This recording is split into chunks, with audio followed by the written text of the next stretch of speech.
Hi everyone, I'm Jen. Thank you for joining me while I teach you some hand embroidery stitches. If you purchase this kit from my website, it comes with all the materials you need to finish this design up yourself. And if you didn't purchase my kit, you're still welcome to join and watch. First, let's learn about some embroidery floss. So embroidery floss contains 6 strands of thread tightly woven together, and it's very easy to separate, and I'll show you that later on in this video. But for now, we're going to start with this woven wheel stitch, and I have stitched half of this design up already just to save us some time. But here we're going to thread this needle, and I like to do what I like to call a pinch and wiggle. It's very easy. Just pinch the thread really tightly in between your 2 fingers and then wiggle the embroidery needle, the eye of it right on there. Embroidery needles have a larger eye in the needle, and they're not as sharp as sewing needles. So it's just something to keep in mind here. And I'm going to show you how to knot it. I like to just do a simple little loop and then take the tail, tuck it around the back, and pull it through. Pull it a little tightly, and now you have a simple little knot. So to start here, we're going to bring the needle up through the back of the fabric at one of these little dots on the outside of this circle symbol. And then we're going to pull the thread all the way through till you reach the knot, and then go back down right into the center of this design. Pull it all the way through. Congratulations, you just made your first straight stitch. We're going to continue this for the rest of the little spokes on the wheel, going up through these outside of the circle and then back down into the center, pulling the thread all the way through. This stitch is called the woven wheel. It's also called the wagon wheel, but it's called the woven wheel because you are weaving the thread up and over the spokes once you have finished stitching this, as you can see in the completed one right there. So we're just going to keep going all the way around, and then once you get to the final spoke of the wheel, pull it all the way through the center still, but this time come back up, not in the center, a little tiny bit off the center. See how I'm poking through it a little bit off the center, and then pull the needle on the thread all the way through. Now we're going to start weaving this. Okay, so I like to just go over the first one and under the second and pull it. Now I'm going to go over the next and under the next and pull it all the way through. Over, under, and again, pull it all the way through. And it's also important to note that I'm not going through the fabric at all. I'm just going literally under and over the little straight stitches that we've just previously done on this wheel. Something to keep in mind here is how tight you pull the thread through the weaving. The looser you do it, the more open and flowy the kind of rosette will turn out. The tighter you pull it, the taller and thicker the flower will end up. For the purpose of this design, since you are given approximately 8 feet of floss, and I have already done the first flower, you should have more than enough to finish this one. See how I pull it tight and it creates a fluffy, thicker, taller type of fabric? I didn't like that for this design personally, so I'm going to unfluff it, and I'm going to continue weaving this in and out of the little wagon wheel spokes here, all the way until it fills up the circle or until you cannot see the little spokes anymore. I promise you, if they're hidden, they're still there. So I had to move that a little bit out of the way to see the spokes, but they're still there. I'm just going to keep going a few more times here.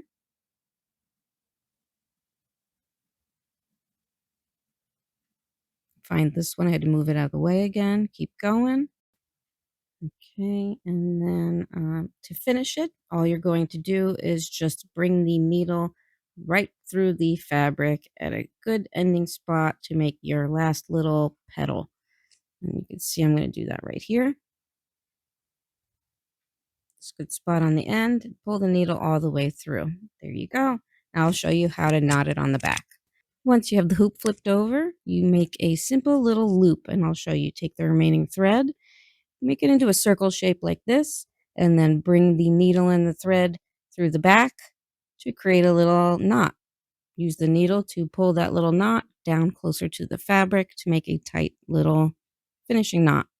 If you are stitching this particular design, after you cut the thread, you would knot this color again and do the second woven wheel rosette. the one that I've already stitched for the purpose of the making of this video. Okay, and that's how you would do it here. And this is how it should look once you are finished with those 2 flowers. Yay! On to stitch 2, and it is the satin stitch. We are going to use this pale orange color that comes with the kit, and we're going to use all 6 strands again. Thread the needle, and now seems like a very good time to tell you that I am a self-taught hand embroidery person.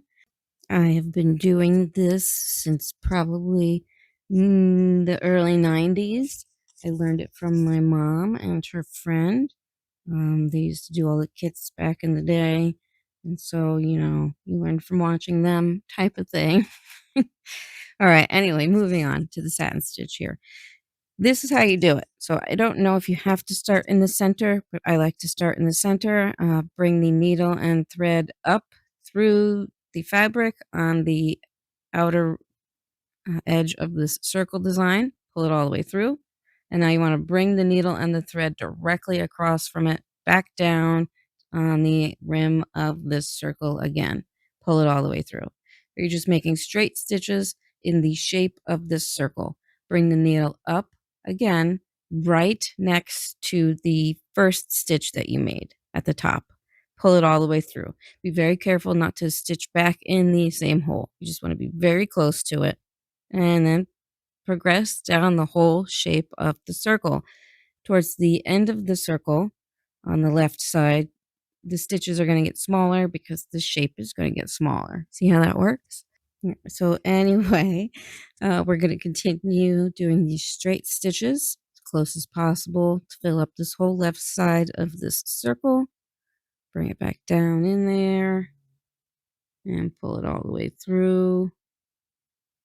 This is one design of 2 that I currently have for sale to stitch in my store.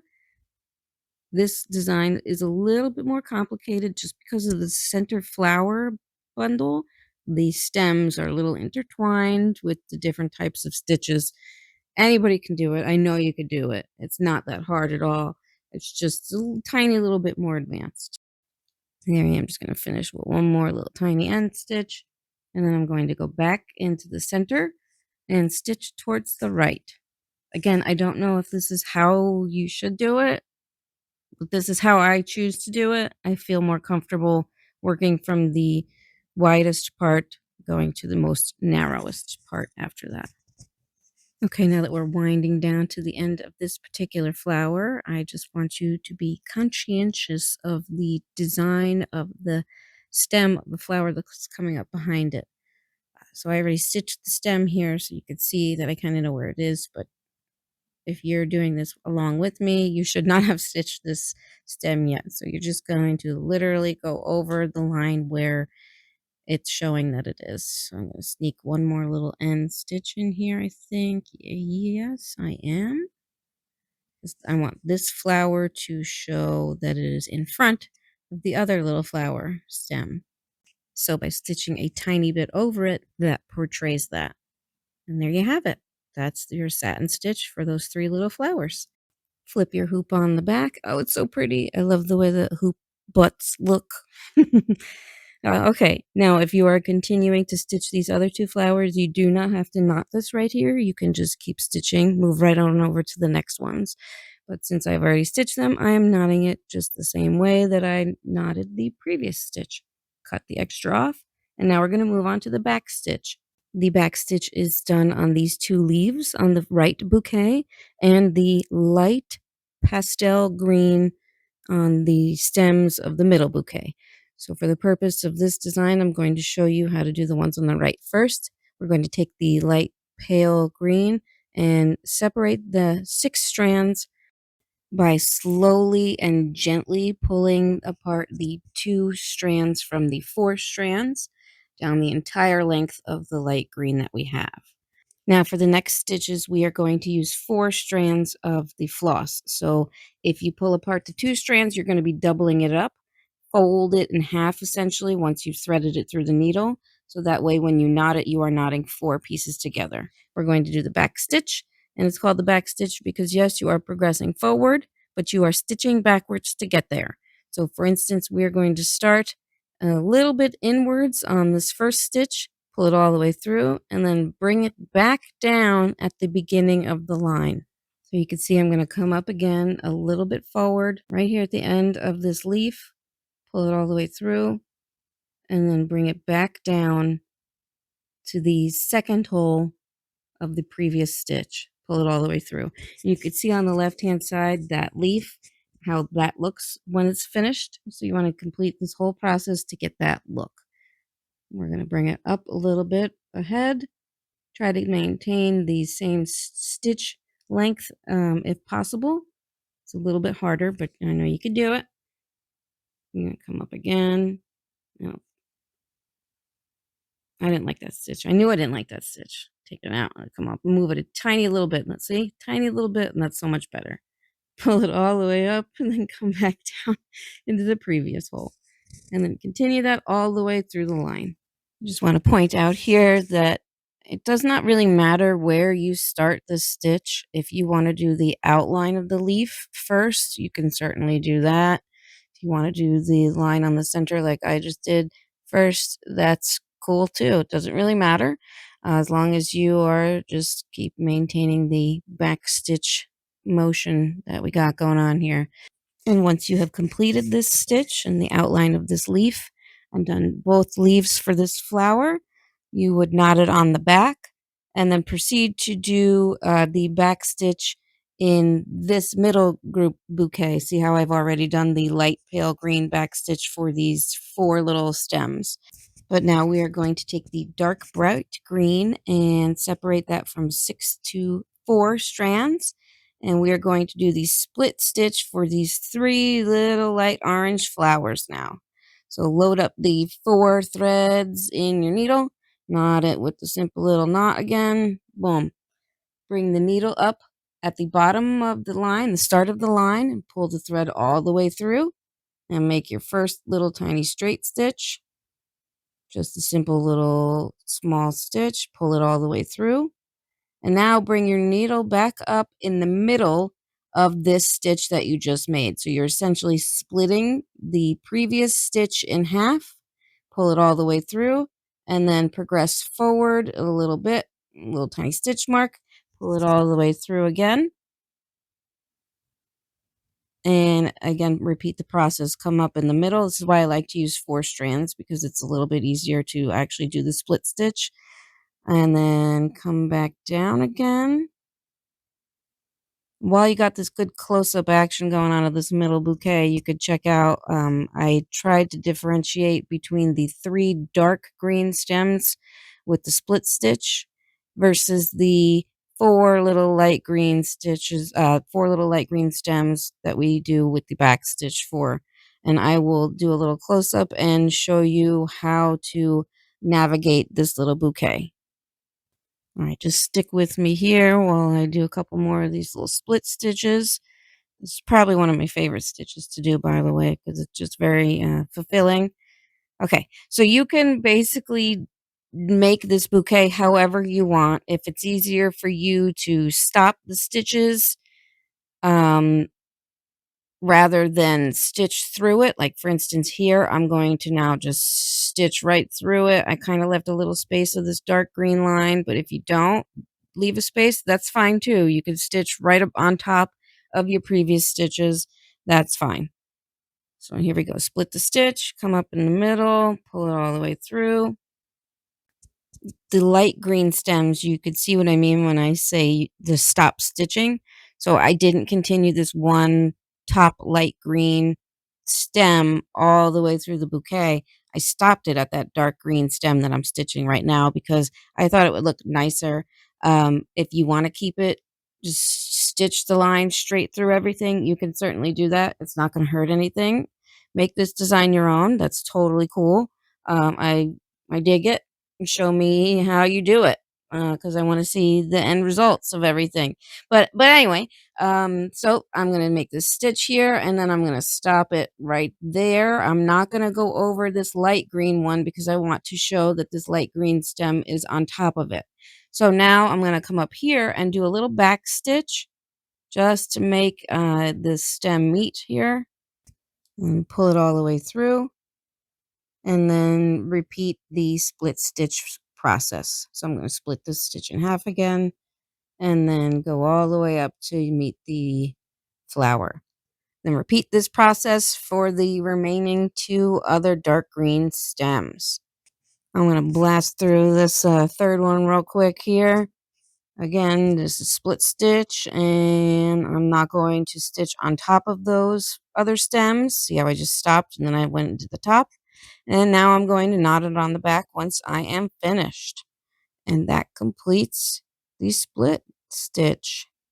Next, we are going to do the stem stitch, and I want you to go back to 4 threads of your light pastel green, and we're going to do this pretty little stem stitch right here for the stems. It looks like a little twisted rope when you're done, and I love it. Okay, so once you have your needle threaded, we're going to be doing these 2 little stems in the stem stitch. So we are going to bring the needle and thread up through the back of the fabric right at the beginning of the stem line. Pull it all the way through and make another little straight stitch. Don't pull it all the way through. You are to leave a little loop and then bring the needle back up in the middle of that line, that stitch. Sorry, a little technical difficulties here. Okay, now pull the needle all the way through. All right, I'll show you that again. Had a little bit of a glitch there. Okay, bring the needle down through the fabric, leave a little loop, bring the needle back up in the middle of that stitch, and pull it all the way through. Always leave the loop on the same side. So it's always going to be on the right-hand side of this video. You could do it on the left if you want. It doesn't matter at all. It just has to be on the same side to create the same cohesive little rope twisted look. Okay? So bring the needle back down, a little bit of a halfway. Keep that loop there. Bring the needle back up in the middle of that stitch and pull it all the way through. Repeat the process going all the way up to the flower. Back down through the fabric on the line, leave that same loop, and then back up in the middle of that stitch. See how that's creating a nice little twisted rope look? It's perfect for flower stems, hence this stem stitch name. Pretty clever, these embroidery inventor people.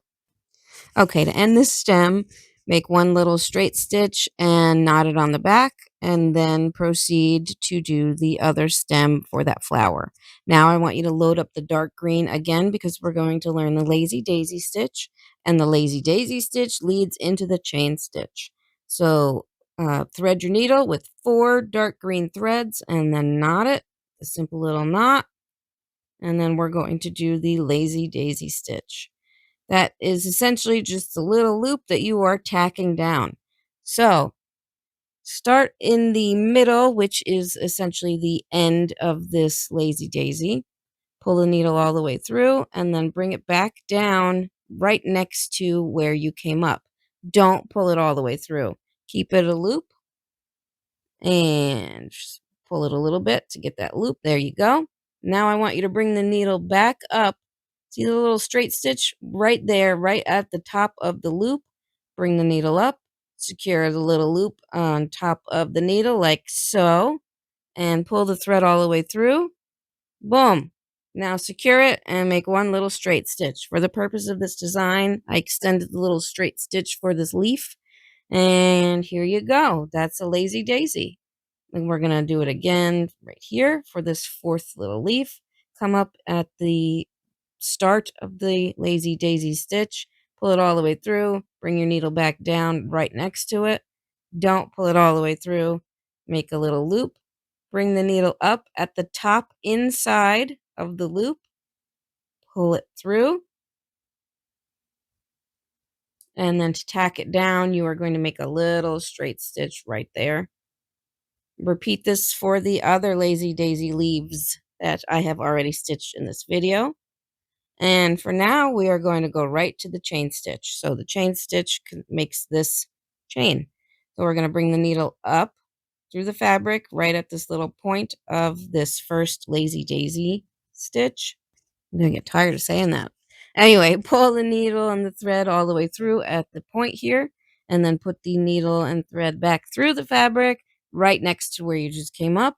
Leave the loop, and now bring the needle back up through the fabric. You can either do it at the little point that's on the diagram, or you can do it right on the inside, like I just did. So right on the inside of that loop, pull it through. Now, instead of tacking it down on the outside like we did with the Lazy Daisy, you are going to bring the needle, put the needle right back down in the center of this loop. See how it's right back, right next to where you came up? You're making another loop. Pull the needle through and the thread through. See how you're making another little loop? And now bring the needle back up again at the top of the next chain link and secure it by pulling this thread through. And repeat the process. So again, you're going to bring the needle right back into the center of this previous loop, make another little loop, and bring the needle up at the top of the next one to secure this little loop. So again, each loop, each chain that you are making is securing the previous chain. So make a loop, bring the needle back up right on the inside top of the next one, and secure it.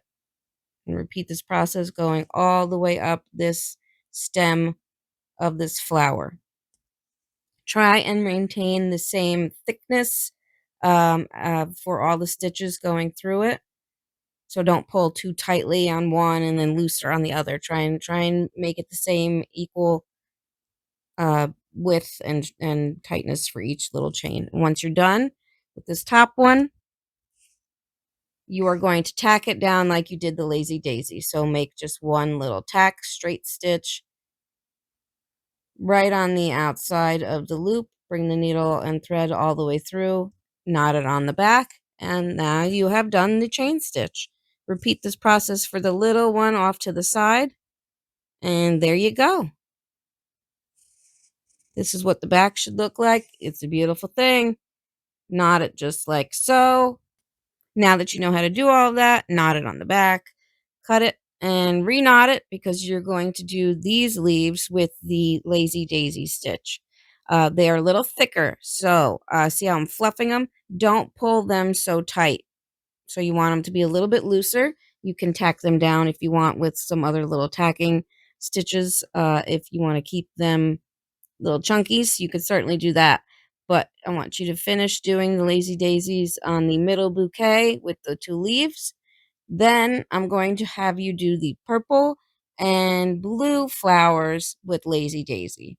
So I'm choosing to use all 6 strands for these little flowers. So you're going to do Lazy Daisy little petals for these guys in the blue and in the like purple color.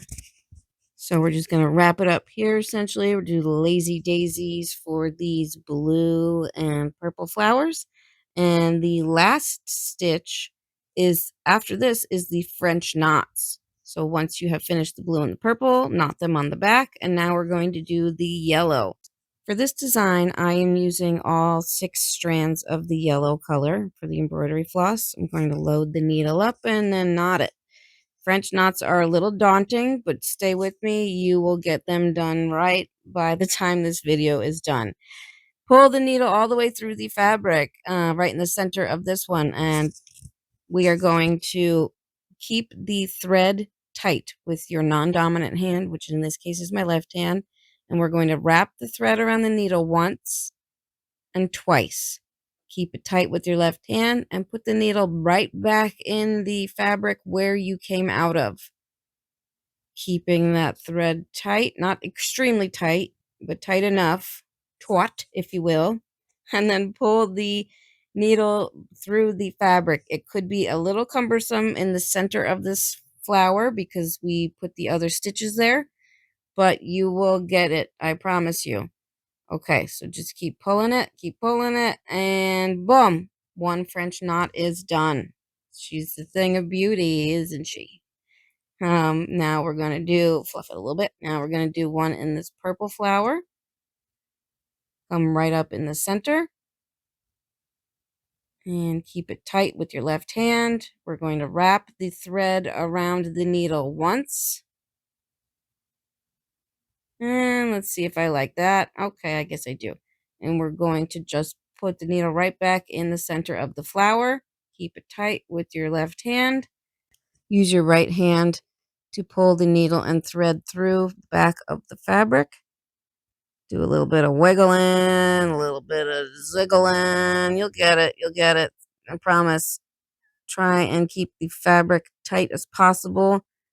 I think I used my left hand to help pull in the back of here because I wasn't holding this thread. So you'll see what happens. See, there's another knot that was going to happen. So we don't want that. Be careful. Be very careful. And there you go. There's one little French knot for the center of this flower. Now, I did not like the way this flower was looking, so I chose to throw some little straight stitches right in the middle of these petals. You don't have to do that, but if you feel like you want to, this is how it would look. See how it just makes the petals look a little thicker? Makes them look a little nicer. So I'm gonna do that here, and I'm gonna do that again to this blue one because you can't just leave that one hanging, you know. I promise we'll get back to French knots, and you'll see. Just keep with me here while I make this flower look a little fresh. Okay, once I'm done, now I'm gonna go back to the middle, and all the little yellow spots are the little French knots. Now, however many times you wind the thread around the needle and however many strands of floss you have, both equally contribute to how thick your French knots will be. So, for the bottom ones here, closer to the bottom, I am wrapping them around twice, I believe. And the ones closer to the top, I wrap once, all with the 4 strands of embroidery floss. Or maybe that's backwards. I don't know. I sped it up so much, but either way, they're different sizes, I promise. See how that one's a little bit bigger? Okay, so maybe I did it twice at the top. Oh, whatever. C'est la vie. You do whatever you feel you want to do. I even threw some extra ones in here because it looked a little empty. So, again, do whatever you want with your designs and the stitching. I gave you plenty of thread so you can do what you want. Have fun. Practice as much as your little heart desires. And when you're done, knot it on the back, cut the extra thread, and congratulate yourself because you stitched the hell out of this, and we are proud of you. Okay, quick celebration is over because now I'm going to show you how to finish the hoop. Typically, I like to glue the extra fabric on the back of the hoop, but I'm going to show you how to do the running stitch, and you can get the back of the hoop to look like this bad boy right here. I give you a little patch included in the kit so you can date it. All right, but I digress. Here we go. This kit has plenty of threads. The blue and the purple flowers have tons of floss left over. Get one little single floss out of that leftover stash and adjust your fabric in the hoop. Make sure it's nice and tight and centered as you want it. Once that is done, you're going to cut this square fabric into a little circle. So just trim it. I want you to trim it about 1.5 inches from the edge of the hoop. So like I'm doing here, the parts that are already shorter and close to it, just leave it. It doesn't have to look beautiful. It's the back of the hoop. So we're just going to trim it all the way around. Oh, that wasn't a good trimming job, but that's okay. It doesn't matter. Cut it in a circle. Okay, throw the extra away. Boom, done. Now take your thread, that one little tiny single long piece of thread, put it in the needle. Do not knot it. We're going to do the running stitch. The running stitch is bring the needle and the thread up through the back, just like this. And you're going to be feeding it in and out of the edging of this hoop and pull it, not all the way through. Leave a tail. Leave about a 6-inch tail or so. See how I just did that?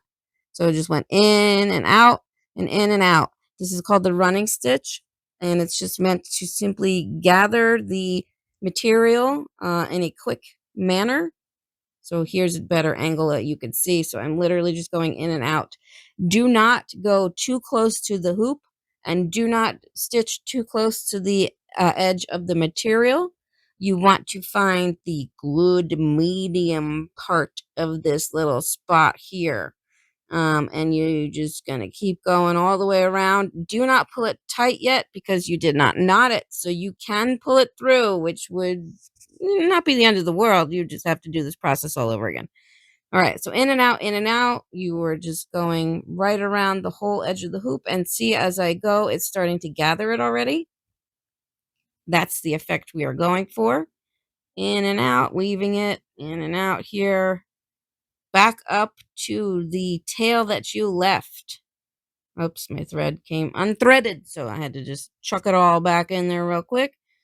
All right, now we are right back to the start with the tail, and I'm going to let's just chuck in one more little stitch there. Once you're satisfied with that, pull it. Oh, I got a knot, of course.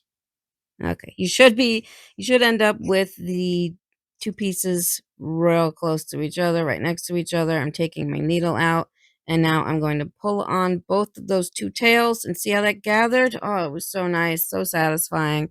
Awesome.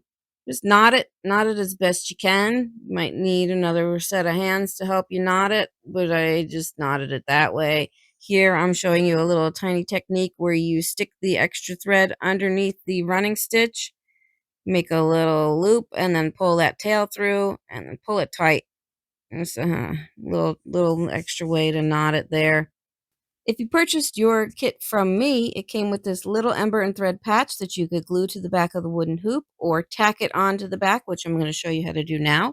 You could put the little date on it that you finished it, which would be dope if you finished it in 2025 or in like 20 years from now or 30 or 40. That'd be awesome. Anyway, take your single little piece of string from the running stitch and double it up, knot it, and now we're going to just make straight little stitches to tack this patch on. I do the cross stitch little effect here, so it's just two little straight stitches to make an X. Pull it all the way through, and then repeat the process on the other little corner of this patch. Again, you can glue this on, you can just do other little stitches to tack this on however you want. This is just a quick little thing to be able to date or sign your piece if you'd like to do that.